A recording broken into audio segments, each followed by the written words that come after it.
Thanks for tuning in to Lightbox Live. We will begin our live stream panel discussion in just a moment.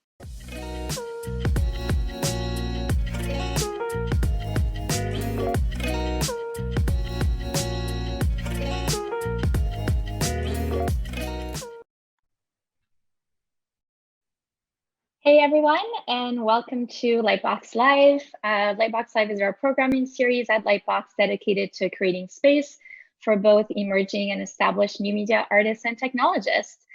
So I'm Daphne, I'm the CEO of Lightbox, and today's topic is focused on the faces of art and tech, where we'll be speaking with three artists who specialize in faces through filters, portraits, and 3D renders.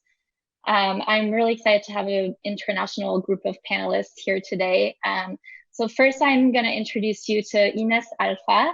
Ines is a 3D artist based in Paris who specializes in e-makeup and face filters, pushing the boundaries of beauty and technology. And next, we have Tammy Cooker, a photographer and graphic designer. He is the co-owner of Cooker Studio alongside with his wife, Afrotina Cooker, and specializes in design, photography, and art direction. And finally, we have Clarence Maluta, a visual artist based in Albania. Clarence works in a variety of mediums, including prints, face filters, and AV content. So before we begin, I just want to address our audience joining us here today. We're going to be doing a Q&A after this, so you're welcome to submit your questions in the Twitch chat, or if you don't want to create a Twitch account, you can also DM us at LightboxNYC, and we'll make sure to check out your questions. So my first question is going to be for Ines. So you're a pioneer in the e-makeup trend, which is fairly new. Can you tell us a little bit more about what e-makeup is and what inspired you to explore faces in an AR context? Yeah, so hi everyone. I don't know if you heard me in the presentation. So yeah, for me, e-makeup and 3D makeup, as I call it, because I like the word 3D, and I think it's very clear to explain it. Like from my perspective, 3D makeup is just makeup but in 3D. So using 3D element on people's faces. And then maybe e-makeup is more general, like it could be not only 3D elements on faces, but it could be just like augmented reality makeup, changing your skin color, eyeshadow color, or lipstick color. So, but I specialized in 3D makeup because I wanted to use digital softwares and 3D softwares to create new things that you could put on your face, because I've always been into making reality more fantastic from the day that I started using 3D softwares, just like adding weird creatures or blobs in video clips, or I don't know if you know my previous work before I started doing 3D makeup, but I made a lot of videos with Pantera 666, and I started adding I already started at that moment, like maybe 6 years ago, adding 3D elements on real footage. And that's my thing. And as I were at the same time, I was working at an advertising company specialized in beauty and cosmetic and luxury. So I've always been into beauty and makeup, and there was also this huge trend of people transforming themselves using physical makeup or objects and props, and all this makeup artists that I was like digging into for my daily work. And I thought, looking at all those pictures every day, one day I thought, oh, why don't I add 3D on people's faces? And that would be some kind of makeup from the future. And that would be my vision of the makeup of the future, because I haven't seen it before. And I thought that could be a great tool, a great new tool to use as any kind of tool could be to transform your face, because makeup is about transformation, right? So anything that can transform your face for me is makeup. Really cool. I love it. And I appreciate you sharing your work live as well. So my next question is going to be for Tammy. When did you realize that you could combine your graphic design skills with your portrait photography skills? And can you tell us how these two disciplines, influenced one another? Yeah, so it probably took me about 4 years after I got into photography and design to mix those two together, because people always told me I had to pick. They said, you can't do photography and graphic design. And I was like, I want to, because if I have to go apply for a job, it's easier for me to bargain as far as pricing or salary, telling them, hey, I can do photography and design.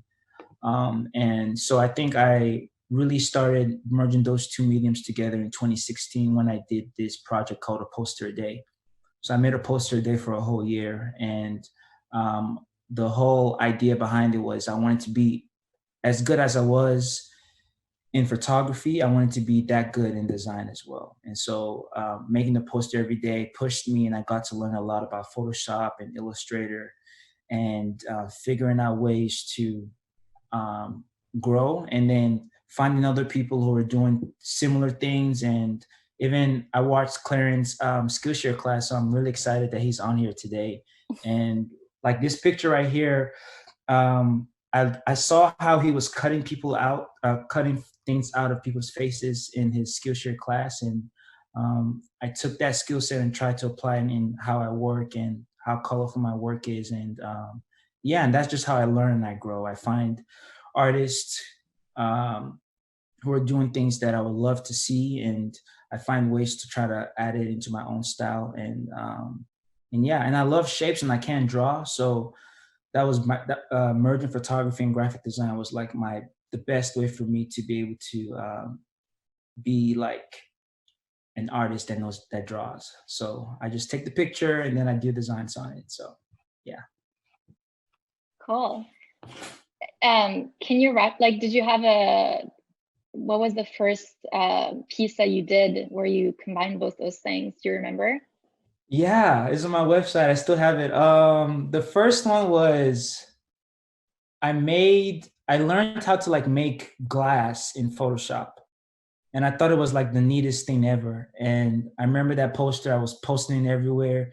I think the poster was like called Zero or something like that. And yeah, looking back now, it was trash, but when I first started, I thought that was the best poster I ever made. And then day two came and I was like, oh, no, this one's better. And then before you know it, I have like 365 posters, and some are good and some are bad, but you get to kind of see the growth. That's awesome. Yeah. So Clarence, your celebrity portraits have both a futuristic and humanistic aspect to them. How do you bring the subjects of your portraits to life through technology? Well, I think that everything that I do is connected to technology, starting from the equipments that I use, which are mainly my laptop and my screen tablet, and even the softwares that I use. And even for the resources, I go to internet to find them, which is still related to technology. Even for inspiration, usually I go on Pinterest or Behance, or just look up to other artists, even like Tammy, who just to get inspired from them. And yeah, even being a freelancer, I think is related to technology. So yeah, I think everything that I do is, technology is essential to what I do. That makes sense. Yeah. So my next question is going to be for Ines and Tammy. Both your work is all about, using a simple subject, whether it be a black and white photograph or a close-up selfie, and adding your artistry to it. what are the main ways, that your subjects influence your vision? And we can start with Ines. Okay. Yeah, I would say when I started experimenting with 3D makeup, I started on my own face, but I got quickly bored with it. Like there was nothing really to inspire me more than just like the face that I see every day in the mirror. So quickly look for a source of inspiration, and I thought, why not collaborate with other people who I could have some artistic connection with, and who I could unite.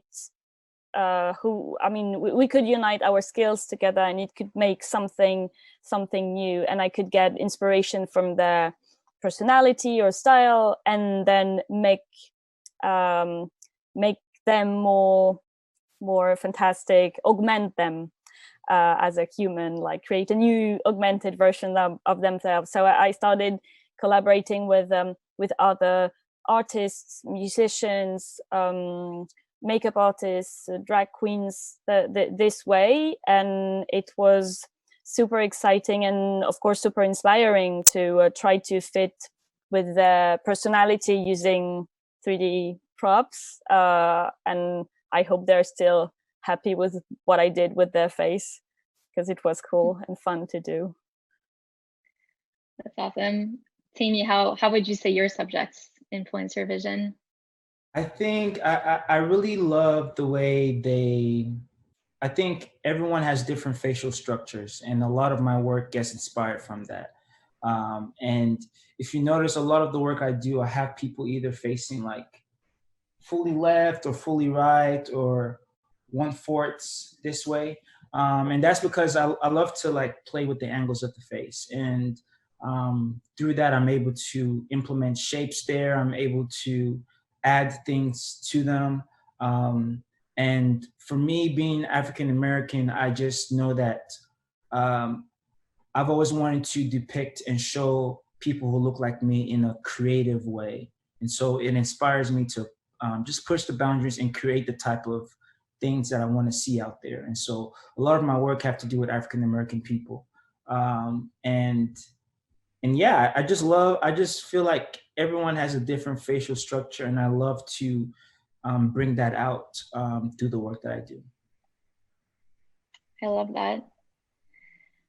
So my next question is for Clarence. Do you render your portraits from scratch, or do you use a software to replicate faces? Usually, I just go and search on Google or Instagram, for example. If I want to edit a picture of The Weeknd, I just search for his picture on Google Images or on Instagram, and yeah, just open it in Photoshop and try to play around with tools. Or sometimes I use my screen tablet to draw on top of it. So yeah, I need to have a reference to edit the pictures, because I'm not really good at drawing, and I cannot do digital painting. But I don't know if we can call them portraits, but there are those 3D faces. And for that, I use Daz Studio and Cinema 4D. But again, they are kind of pre-made faces where I just need to add materials to it, or try to edit them in Photoshop or After Effects. But still, they are not made from scratch. It's not that I can do 3D modeling. So yeah, I just try to have a reference and edit them. And how would you say you pick your references? Is it, you mentioned like The Weeknd, is it like because you like the music, or? Yeah, like I do every day, so I have to create something every day. So I don't try to overthink it. For example, The Weeknd shared a new music, and I think like I like the music, and this is why I choose The Weeknd. Next time, maybe I see something on Pinterest that I like, and I say, let's do something similar. Or yeah, it just depends on what I think that certain day. It's not like I have a plan or overthink it. That makes sense. Yeah. So Tammy, how do you create motion and animation in your portraits using the, still elements of photography and graphic design? And are there also any softwares that you use to help facilitate this process? Yeah, so I am trying to get into animation, and I know After Effects, I've used it a few times, but I just need to sit down and like take a course or something and learn how to make the posters move. Because one of my dreams is to do an exhibition with my posters. So I'll probably have about 20 posters on the walls, and people will pull up their phones and they could see the posters move. So kind of like augmented reality. And that's something that like I want to do in a year or two. And I also want to do it in a way where I'm thinking about making a poster a day book, so probably like 100 of my favorite posters, and people can open them and maybe pull out their phones and it moves, stuff like that. So of course I'll have to use After Effects for that. I know back in the day there was an app on the phone that you could use, which was crazy because it analyzes the face and then it makes the character blink and move and talk. And so I did a lot of things where I merged fish fins with like human beings. And so I used the app and it actually worked and it was pretty cool, but I stopped using it because it was like $20 a month or something. And I wanted to make sure that I could learn how to do stuff like that in After Effects. And so seeing Inya's work has just like opened up a lot of like things that my posters could do. I had a friend make an Instagram filter for me, so that was fun. But seeing Inya's stuff, she makes it look so easy. It's like she has like 3,000 filters now for the face. So yeah, that's really inspiring, and like want to eventually get there or get to a space where people can now use my elements that I have in my posters and make a poster of themselves by just holding up their phone, So that would be a dream. I love that. And when you get there. For sure. So Ines, can you tell us a little bit more about your artistic process when you're designing filters for a client? And how does that differ from when you're designing something for yourself? Well, it's totally different process, obviously. Like when I design for myself, I have more time, I can experiment, sometimes I have no idea what I want to do, but I know what I want to learn. So I'm gonna like follow a tutorial and adapt it to a 3D makeup and see what it does. And sometimes it works, sometimes it doesn't, but I can play with my tools and try to make something interesting. But I have no deadline, so for working for clients, not only you have a deadline, but usually you have also a brief or mood or something to follow, and you have to get inspiration from the brand history, assets, colors, shape, history, previous campaigns. And even though, and I'm really thankful for that, even though when I do artistic collaboration, because that's what I do with brands, like as Ines Alpha, as an artist, when I work with a brand, I want to work with them because they are comfortable with my aesthetic and my vision. Until now, all the brands that I've worked with, they wanted to work with me because they were into my work and my art, and they wanted to have my vision of their brands.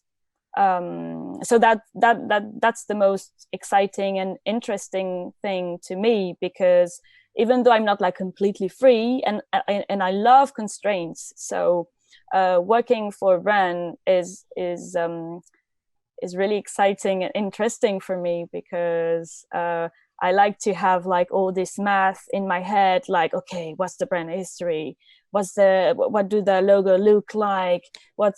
And gather all this information and make something that could fit what that brand wants to wants to tell, what's the story of the campaign. So so usually I do like several sketches to the client, so they can have several options, and then they can choose their favorite ones. I can make like slight modifications if they have some feedbacks, and then I do the 3D modeling, show them the 3D modeling preview, then take the 3D modeling in the filter, and then show them the preview of the filter, and then we can discuss like renders, textures, music, of course. So yeah, there's a couple. It needs to be processed. I don't know if that's the correct rule, but you need to have a different steps in the workflow to make it work for everyone, and for everyone to be happy with the results. So yeah, basically that's how I work. And I usually like asking this question when we're talking about like artist client work versus personal work. But have you ever been in a situation where you felt like the brand's, identity or what they, cared for, like wasn't really in line with what you believe in, and you said like, no, I can't do this work? Or has that ever happened? It hasn't really happened during the process. I got some struggles for some work, but we've figured it out. But usually I try to really explain from the start what I'm going to do, make the difference between, like, for instance, what I do for video using post-production, which is super different than a filter, because sometimes regarding my work, some clients, they don't make the difference between post-production work as the video that are playing now and filters, and the render of an AR filter is completely different, and it's not as realistic as a post-production work. And then the post-production work takes sometimes more time, and it's a completely different workflow. So I have to be very, to explain everything, and to be very clear. So that's going to be the render. It's different. Post-production and AR filter are different. Explain also that if it's an artistic collaboration, I need to be credited. I need to, they need to like my aesthetic, because if they don't like my aesthetic, then I'm not going to make an Innes Alpha work. So just making sure that everything is clear from both parts, so it works well for everybody in a nice way. Yeah, that makes sense. So Clarence, some of your portraits are minimalist and some contain a multitude of layers, including animation, music, and subtitles. How would you say you determine what you want to incorporate into each portrait, and what's your process like there? Well, I think it depends on how I feel that certain day. As I said, I do every day. I'm on the third year of doing it, and also I get bored really fast if I keep doing the same thing. So this is why I try to explore different styles, and I see that as a way to also learn new things. I like artists who have the same style all the time, but I don't know, for me, it's really difficult to do that. I feel like I'm stuck if I just keep doing the same style over and over. So yeah, this is why I try to switch from time to time to try different styles. And yeah, as I said, I see that also as a way to improve my work. So yeah, it's just trying to explore and learn new things while I experiment with different styles. Awesome. So my next question is for both Timmy and Clarence. How do you tackle the composition of each portrait? So regardless of how many pieces there are, the focus is always on the subject. And we can start with Timmy. Yeah. So for me, usually I like having my subjects in the center, of course, because I feel like that's where your eye goes to. And then usually if it's a portrait where you can see their eyes, then I try to focus have that focal point on the eyes. But what I do is with the work, I always kind of start from the portrait and then I build up and then I always zoom back out to look and see if the focus is still on the person. Because all of the elements I do are supposed to support the portrait. And so if it becomes too much, then I kind of have to take some stuff back. And I always feel like all of my posters are never 100% completed.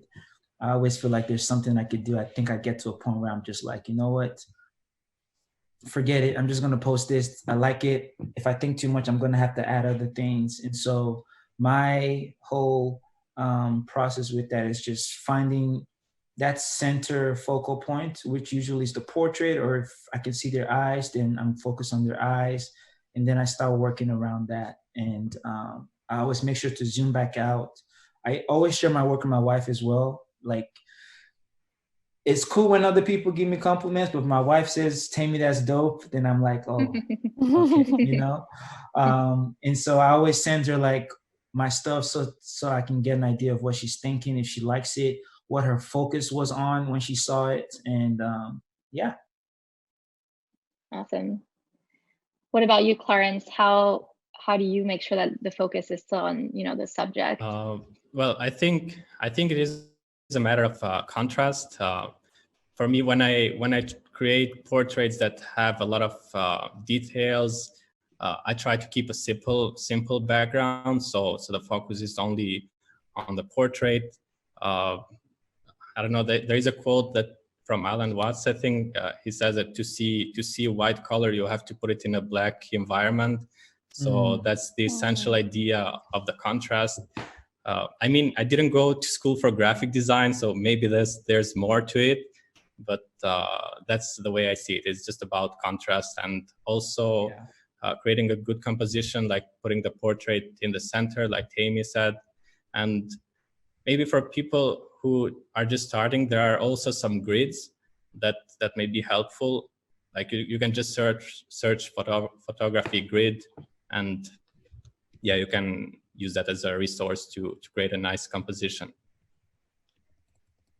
And so, Tammy, you mentioned like when you're posting on Instagram, you're like, it's final. If not, I'm going to keep touching it. I guess it's a question for both Tammy and Clarence. Have any of you like thought a piece was final and then like went back and like added more or removed some pieces?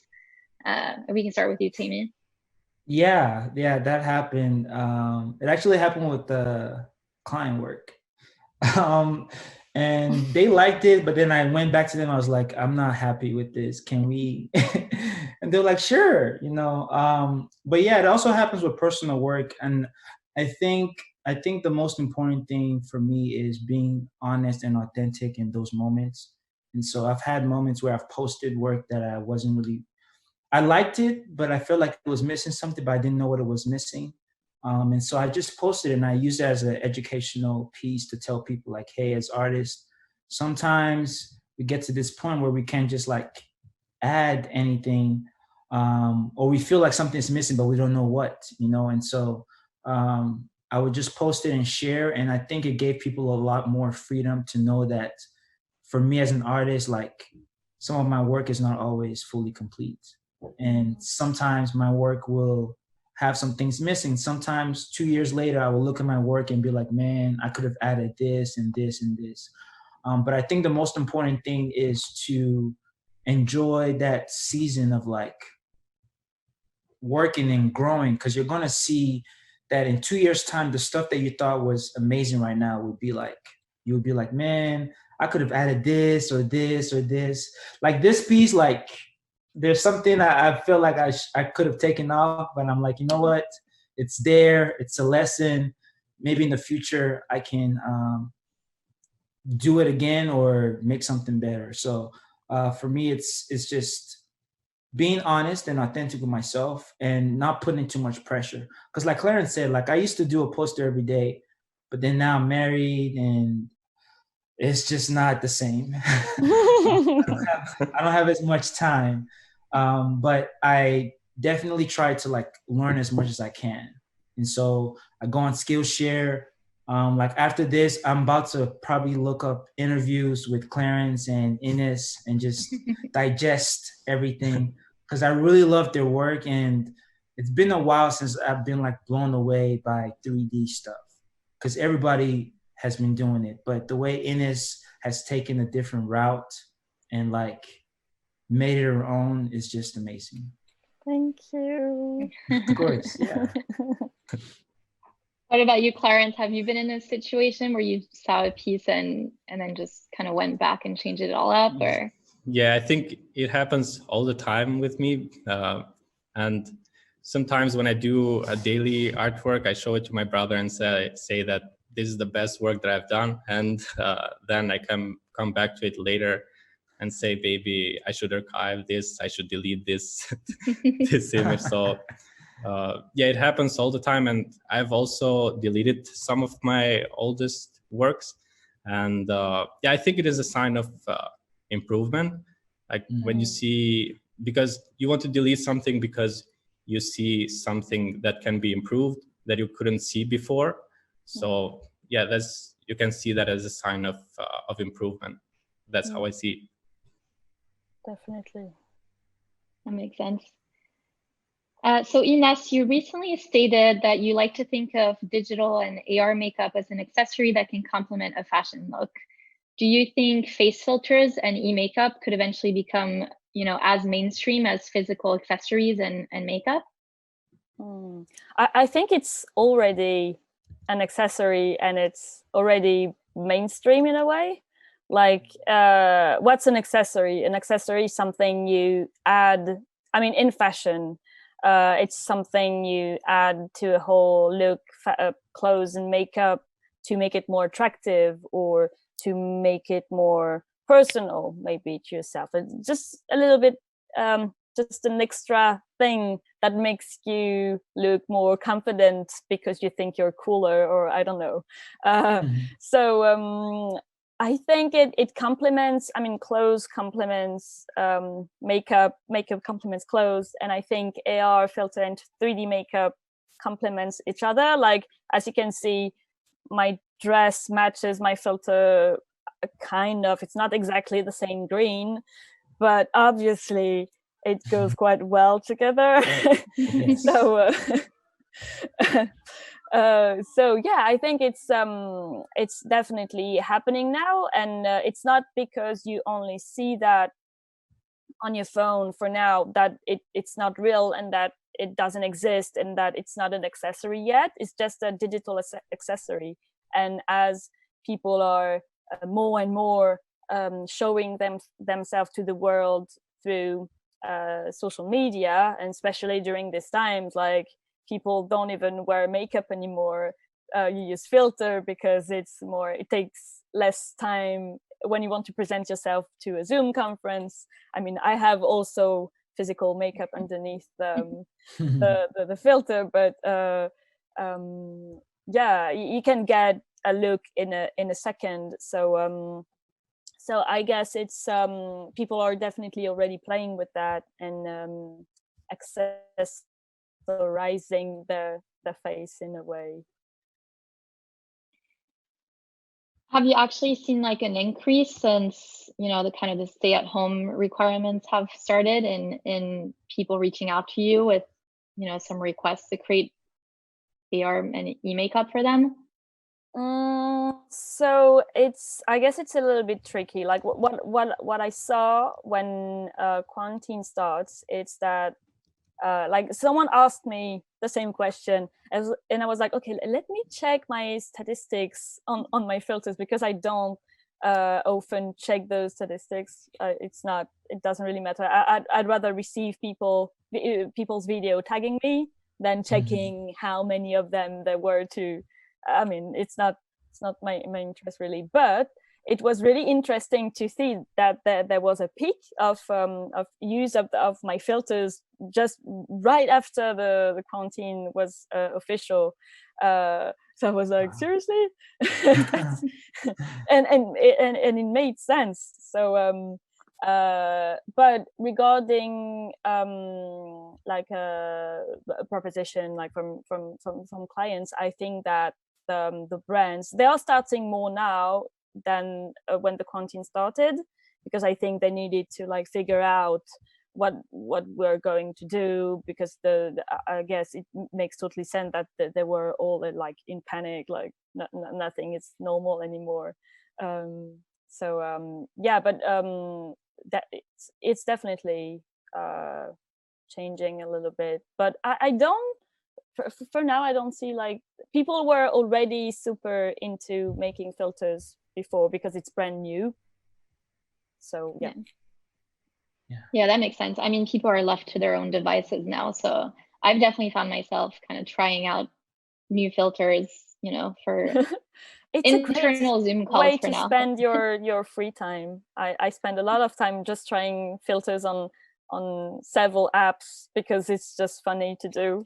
But it even before quarantine, obviously I've always been into filters. For sure. I saw this, I think it was like a meme on Instagram a couple weeks ago that was like, do you remember that summer? And it was like the filter of like the flower crown that like everyone, you know, was trying, and I thought that was pretty funny. I need to see that meme. Yeah, it was like, oh yeah, I definitely remember that summer.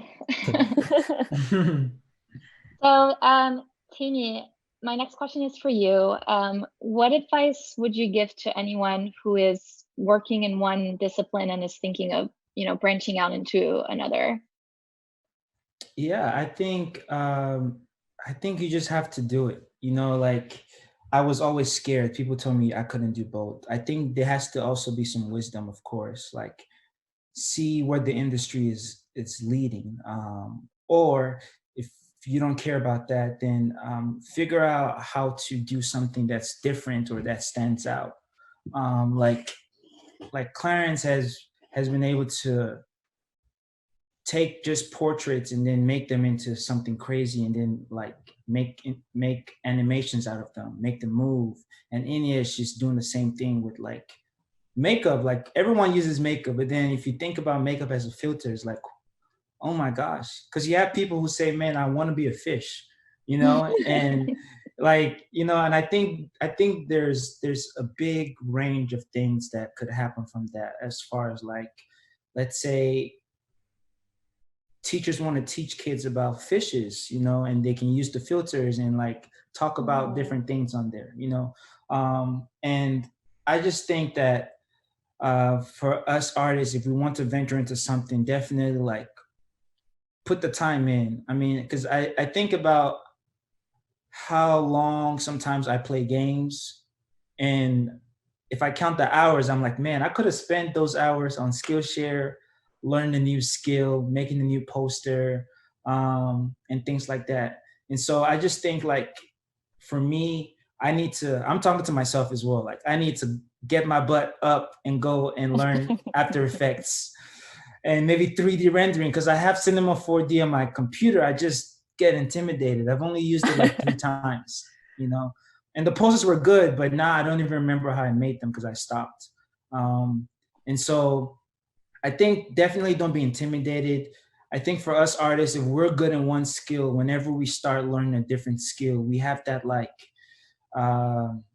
comparison, because we know what good looks like, right? Because if you think about how you started graphic design, especially for me, like I was making squares and then adding text inside, and I thought that was amazing.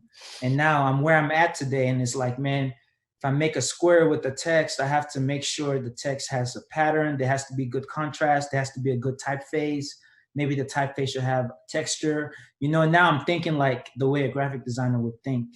But when it comes to 3D, I know what it's supposed to look like, right? But then I start like learning, and I'm like, man, it doesn't look like the tutorial I just watched. It looks different, you know? So we had that kind of like comparison of like, I know what good looks like, but I'm not there yet. Whereas when we first started that first skill, we weren't really thinking like that, you know? And so you just have to kind of remind yourself like, hey, this is how it's always going to be whenever you start a new skill. So thanks for the question, because I think I needed to tell myself all of this. Because I see a Cinema 4D class, and I'm like, nope, I'm not. I just can't. You know, I have Dash Studio as well. Like Clarence is using the same things that I have on my computer that I barely touch. You know, so yeah. Awesome. Well, you can give that advice to yourself then. Yes. And I actually love what you mentioned about, you know, teachers could use those types of things for teaching kids about fishes. I had never thought about that. That makes a lot of sense. So my next question is for both Ines and Clarence. Music often plays a role when sharing your work. How do you use music to enhance or help tell a story in your art? And how do you pick the music? And we can start with Clarence. Yeah, lately I've been doing a lot of animated portraits, so obviously I need a music to add to it.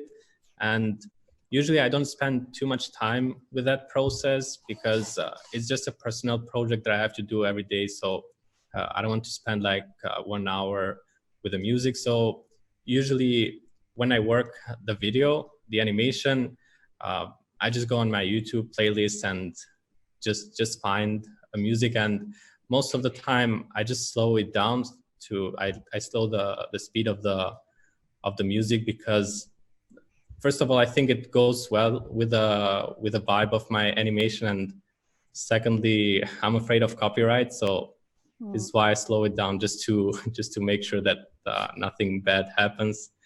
So yeah, even I get messages from producers or artists who do music, and they offer their music for my animations. They say that you can use my music. So I haven't done that yet because usually I just go to my playlist, but yeah, that's another source that I may use for my music, and it's really important for the animation. It makes it look better, I think, and sometimes I even get compliments for the music that I chose, not just for the animation.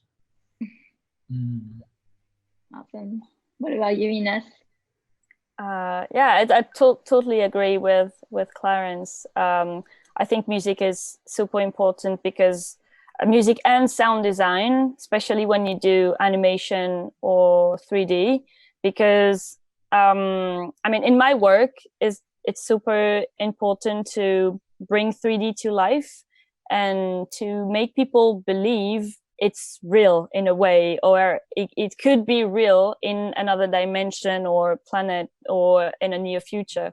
So for something to be real, to have life, you need a sound. Otherwise you're like dead cold in space. So on a planet, everything makes a sound. So that's why I try to add sounds in my music. And from the start, when I started doing 3D, I collaborated a lot with that music producer called Pantera 666. So he mostly worked on all my video work. So I always ask him, like, here is the video, what can you imagine for the ambient music, like the mood to tell that story, because it's not that obviously as the 3D I'm making and creating, as it doesn't exist, the sound has to be very fantastic and weird as well. So it's not the sound of something that exists on our planet as well. So that's why every time he tries to create sounds that are like inspired by science fiction, cyborgs, or underwatery stuff.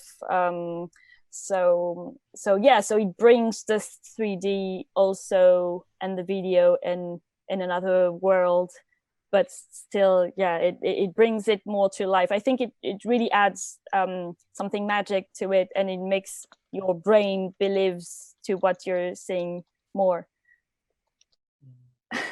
Are any of you musical artists at all, or? Yeah, I play the keyboard. I've been playing since I was 10, and Nice. yeah, one of my goals is to make like a cover well, not a cover, make a like a small EP with called Tammy and Friends, and design the whole cover and like do art direction for all of that and release it on SoundCloud. And right now, one thing I do is every 3 months I make a new playlist called While You Create, and I design the cover for it and I share it with the community so they can listen to music that I was listening to when I was designing within those 3 months. And so I've done it for over a year now. I'm on number 6 now. So it's been a lot of fun.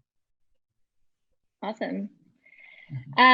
So we just have a few questions left, and I just want to remind the audience that they can submit their questions for the Q&A part in our Twitch chat, or they can DM us at Lightbox NYC, and we'll go through those in a few minutes. My next question is for Ines, also kind of on the advice side. What advice would you give to someone who's just kind of starting to learn about 3D makeup and wants to create their own? And are there any resources out there that you'd recommend they check out? So I would join Clarence and Tammy on the advices, of course. Like, I still have so many. When you do 3D, when you do animation in graphic design now, like all the students that come out from schools, they know like 10 softwares. Like when I got out from school, I knew maybe 4 or 5, but now they know 10. and every year there are new softwares. So that can make you crazy. Like in 3D, there is so Cinema 4D is a great software to do a little bit of everything very quickly. So I'm not a coder. I was good at math, but it's different from coding. But Cinema 4D is my go-to software to do quickly stuff in 3D, because otherwise you have Maya, 3ds Max that seems super technical and more like heavy post-production stuff, because you have like much more parameters. So yeah, you have Blender seems to be really, really cool, because first it's free, and during those past years they've made huge improvement to their softwares, and now Blender seems really cool, and they do have amazing new features. And Tammy, that might really interest you. They have something called a fluid sketch or something, and you can draw on 3D. And I'm not an illustrator, but you can draw in your 3D space, and it seems like so cool. Wow. Yeah, you should definitely check that. I'm looking at it now.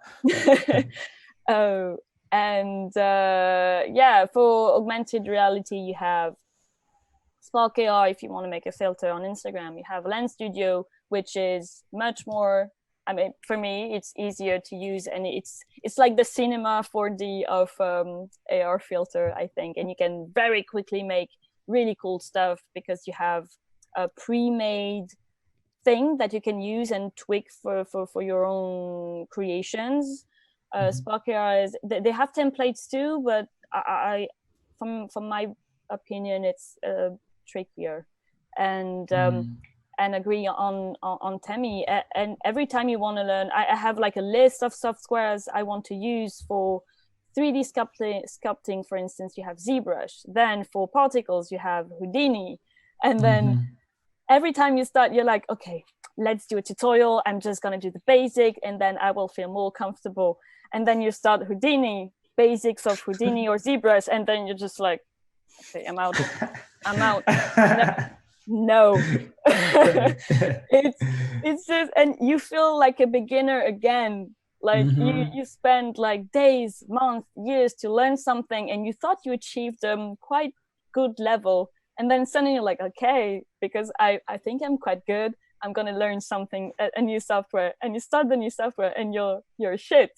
Yeah. so it's like, oh.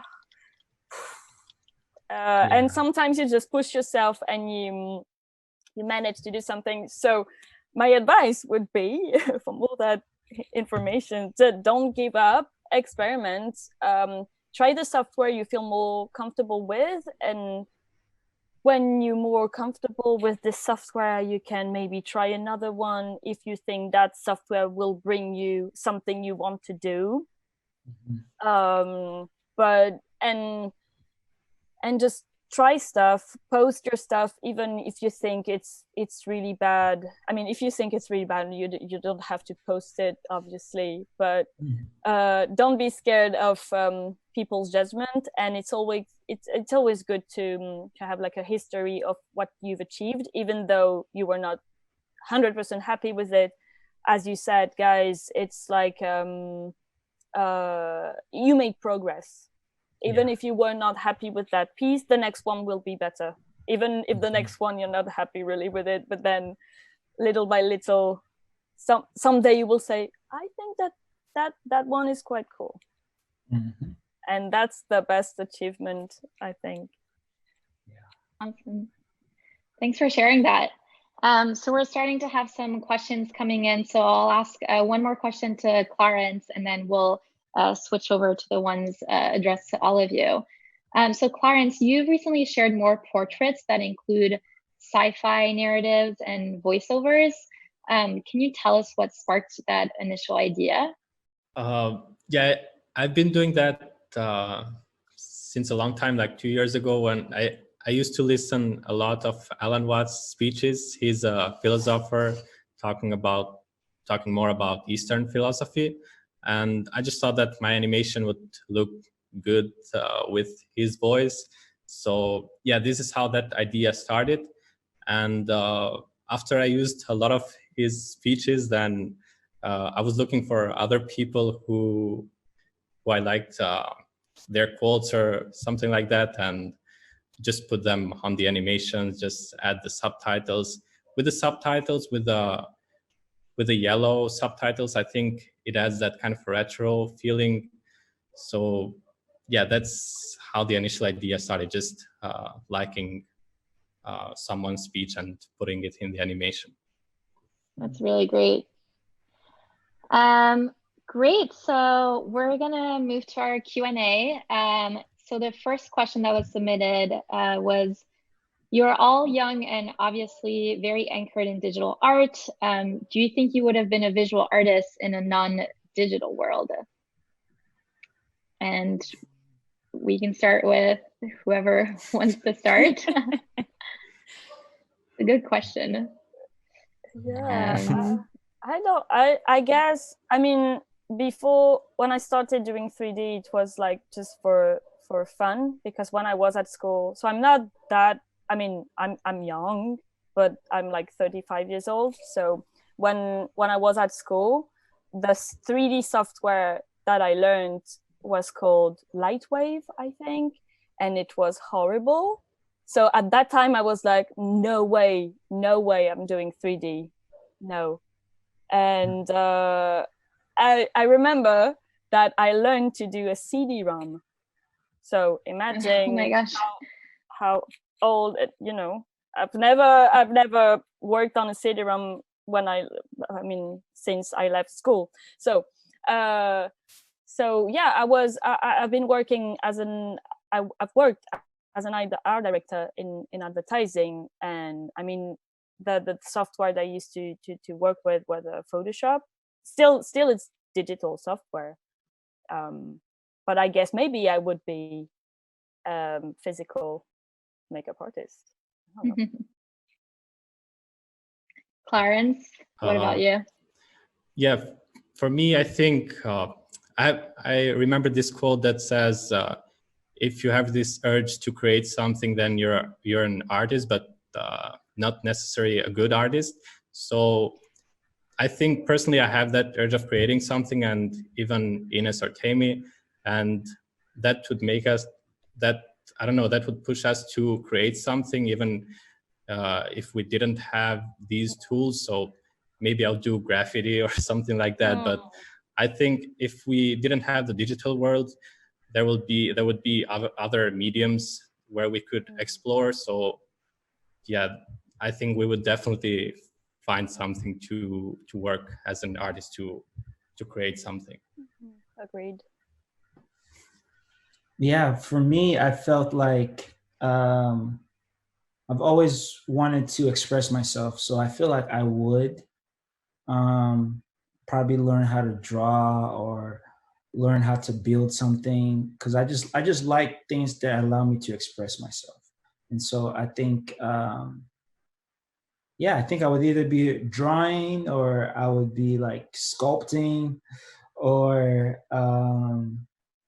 yeah, or I would be like a um I don't know, I could be like a chef, things that allow me to express myself in a way that people can be like, man, what this guy is making is saying something, is saying some type of message, and he's trying to convey something. So yeah, I think it would definitely take me longer. I think without the digital world, things take longer. Like drawing, people spend days on a 16 by 20 art, whereas for us, we can just come on the computer, save it, continue the next day if we want to, or finish it all at once, and then find resources online easily. I don't think that makes us less of artists. I think it's just a way that we're able to innovate with the world as the world is changing. So yeah. Awesome. So the next question is, who are some current and former artists and new media artists who inspire you and your work? And this one is for everyone as well. Personally, for me, just go on my Instagram and go to the following list. You can find everyone there, because there are a lot of artists who I find inspiring. And I think the first one that I can mention is Vassian Katro. He's an Albanian. He started that poster everyday challenge. So yes, this is how I also got inspired to do that. So yeah, that's the first one that I can mention, and the other one you can find on my following list. Awesome. Yeah, I'll say the same for me. Check out a lot of the people that I'm following. But like Clarence said, Vasen Katro was definitely a big influence. But I think before I met him or heard about him, my friend Magdiel Lopez, we used to work together at a church. We were both graphic designers.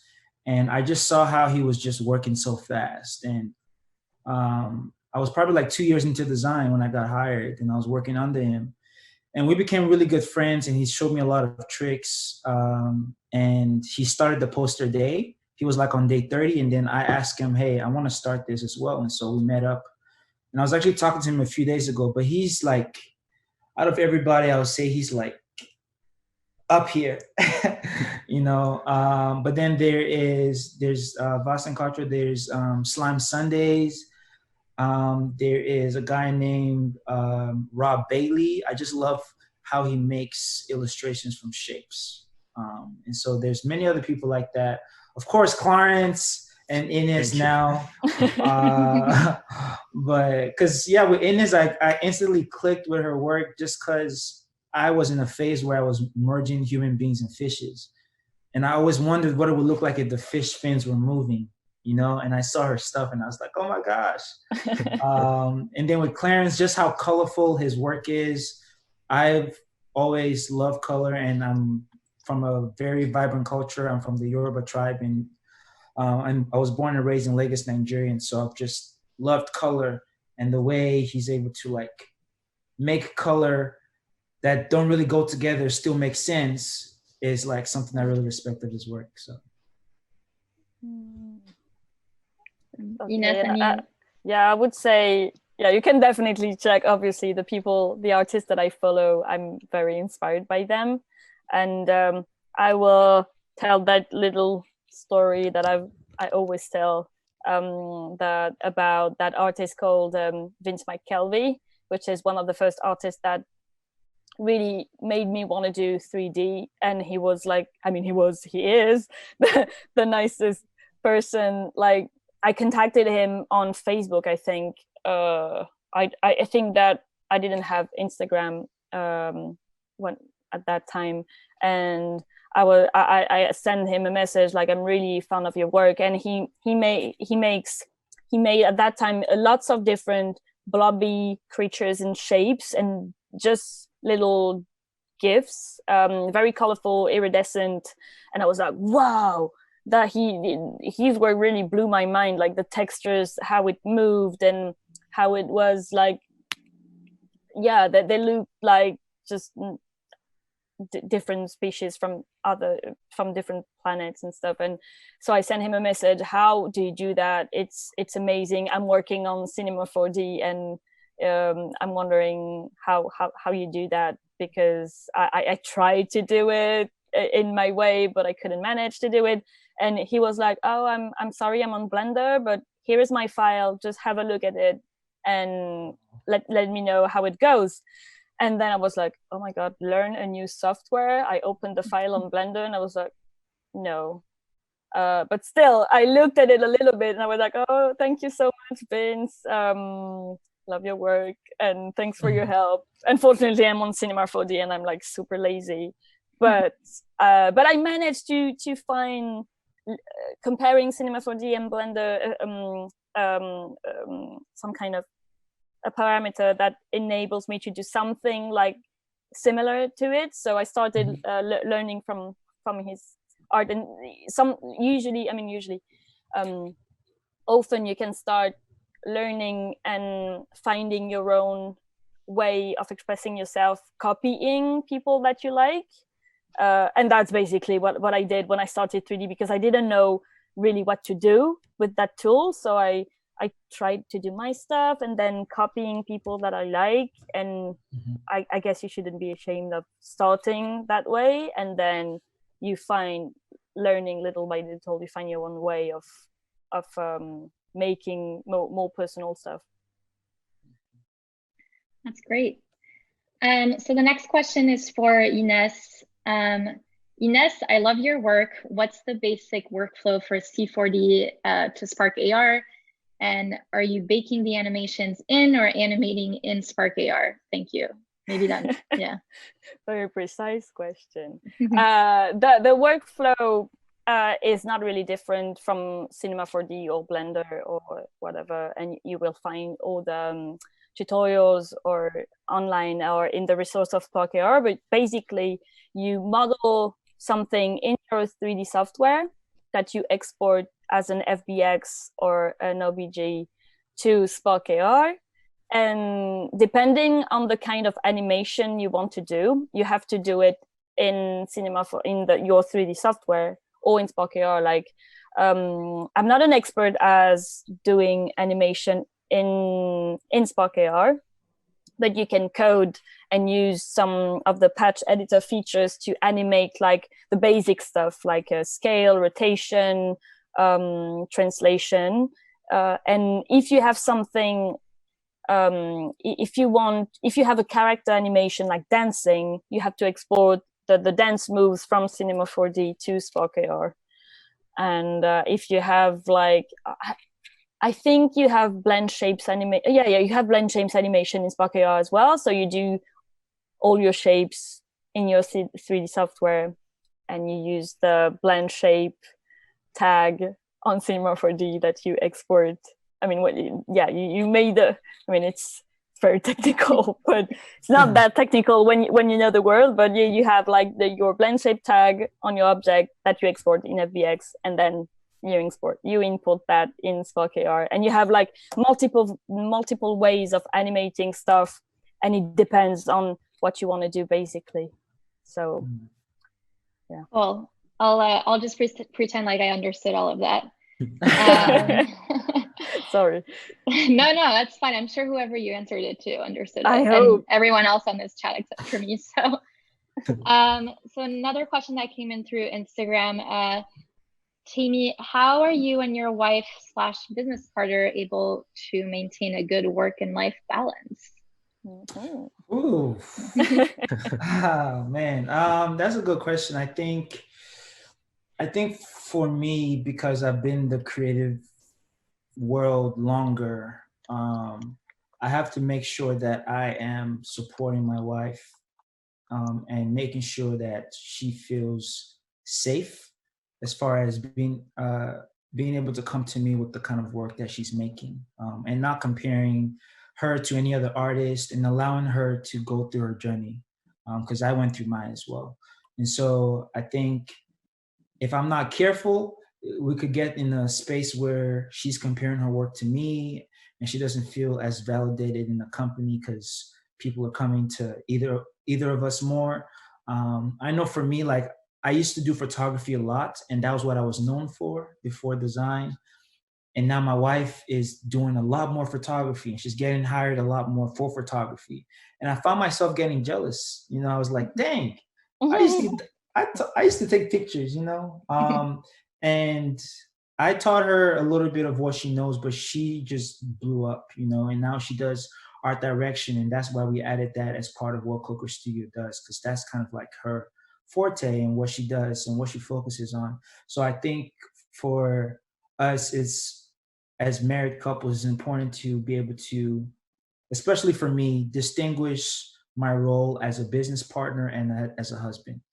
You know, business partner is like, hey, babe, you need to do this thing, send this invoice, blah, blah, blah. And the husband says, you know, hey, babe, how can I support you in your growth, you know? And we have a budget that we set aside for like creative projects because she has a lot of ideas. And so I make sure that, you know, there's money in there that she can take out of and use it to grow in her craft. So we're not perfect. We've had our arguments. We've had times where, you know, she was feeling a type of way, or I was feeling a type of where I was feeling insignificant, or she was feeling insignificant. And I think just remembering um, that we work best together and being able to be a couple, African American, Black couple, having a business that is growing and being able to work with big clients, small clients, is something that we've always strived for. And we started the company because we wanted to be able to make sure that we could hire friends or other people of color whenever we get big gigs. Because I feel like I know for me, speaking for myself, that my goal in life is as I get higher in where I am in my career, I need to bring other people with me. And so I want to take that same principle and apply it in Coco Studio. And I was a high school teacher for a few years and taught photography and graphic design. And my students graduated high school and now they're in college. And I was actually able to hire a few of them back to be interns for Coco Studio. You know, it's just being able to give back in those little ways that make all of this worth it. You know, the arguments, the good times, the bad times.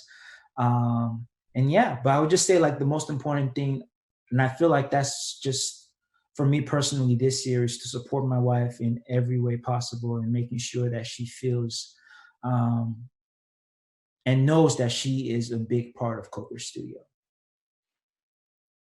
That's great. Thanks.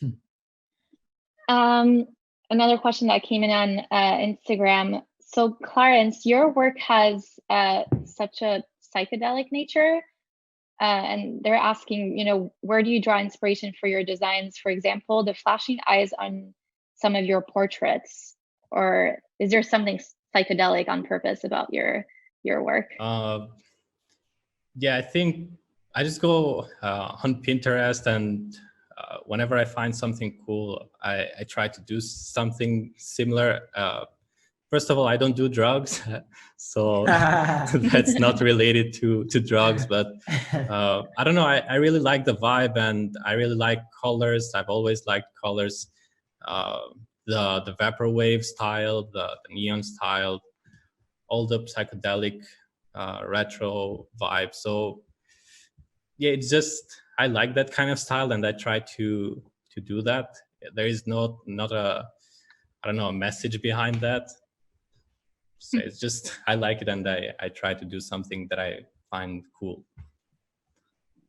Awesome. So I think this is the last question in the Q&A. Ines, how would someone be able to use your filters on their IG or Snap accounts? Are they available to buy? To buy? For now, all my filters are free. and they are both on my Instagram account. There's a little tab when you go on the account of a filter. Whenever someone has created a filter, you have the tab like the grid. Then you have the smiley face with like some kind of little stars on it. That's the tab to access the filter of that person. So then you see all the videos and you can choose the filter for yourself to try on. And then on Snapchat as well, I have like an official lens creator page where you can see all the lenses that I create for Snap. And whenever they are online, they're completely free.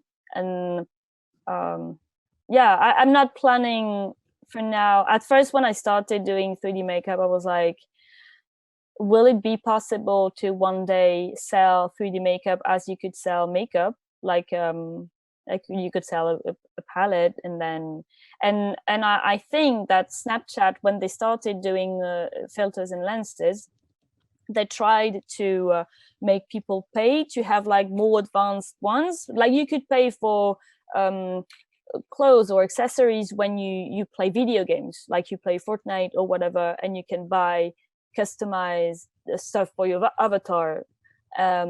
But for filters, it didn't work. Like nobody wanted to pay to have a more advanced or an exclusive one. I mean, for now, maybe if Rihanna was making one, maybe people would pay to have this exclusive Riri filter. But I don't know if that would make sense. I mean, in my work for now, my goal is to democratize my designs and to help.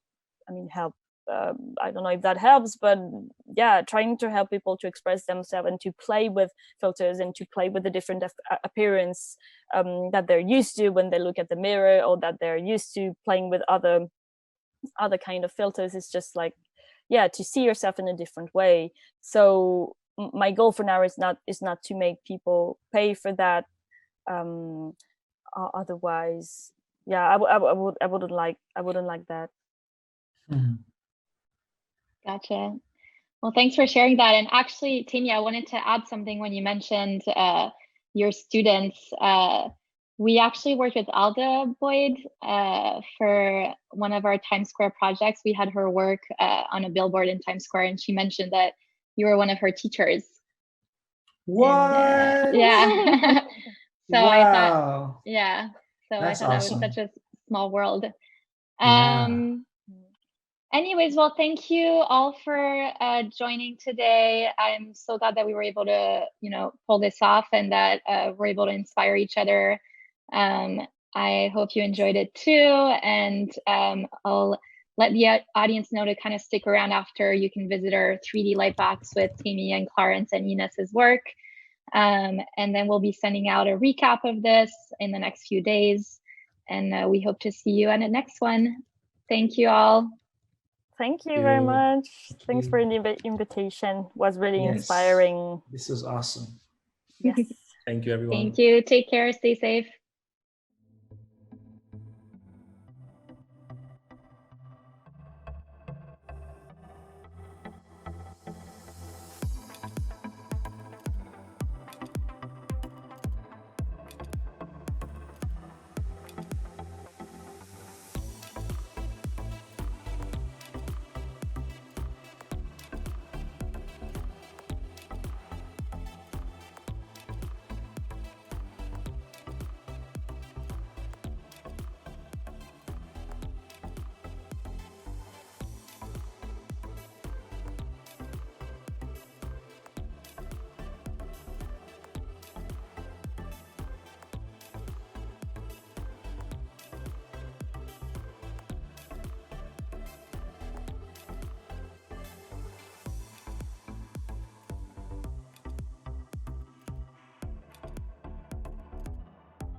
I don't deny there's some strange evolutionary process going on, but mankind won't be destroyed. The fact that you and I are working here today is evidence of that.